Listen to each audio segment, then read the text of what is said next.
تعرف ايه اللي بيحصل قبل الموت؟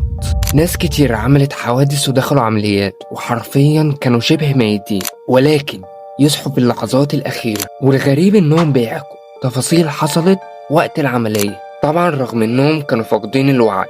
وفي حلم مشترك بين كل اللي مروا بالحالة دي.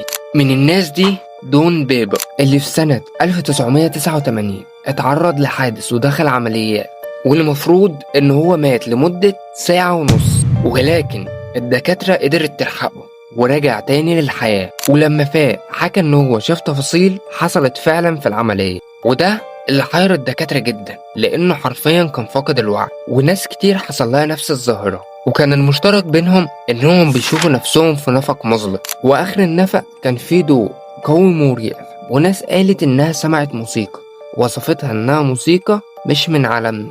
الموضوع قديم جدا وله جذور حتى في الحضارات القديمة، وده اللي خلى العلماء يعملوا تجارب كتير جدا على الموضوع، وقدروا يوصلوا ان المخ قبل الموت بيقل تدفق الدم ليه بشكل كبير جدا، فبيرد كاستجابة بنشاط كهربائي ضخم وأعلى من الطبيعي. وكاستجابة للنشاط ده بيبدأ يتولد عند الشخص حلم وصف العلماء بالحلم الواعي. سيبك بقى من الكلام العلمي ده وتعالى نبسط الموضوع. لما الشخص بيقرب من الموت المخ بيخليه يحلم حلم بجودة عالية، حرفيا 8K مش هتقدر تفرق بينه وبين الواقع. بس في ناس كتير شككت في البحث ده، لأن لو ده صح فايه تفسير ان الشخص بيشوف نفسه وهو في غرفة العمليات ويشوف مواقف حصلت في غرفة العمليات بالفعل، وكل ده رغم انهم فاقدين الوعي. وناس كتير قالت ان الموضوع ليه جوانب دينية وفلسفية. فانت ايه رأيك؟ مش عايزك بس تشوف الفيديو، عايزك تفكر بحيث نستفيد من الفيديو اكتر استفادة ممكن. الموضوع فعلا علمي بحت، واللي الناس بتشوفه ده حرفيا مجرد حلم،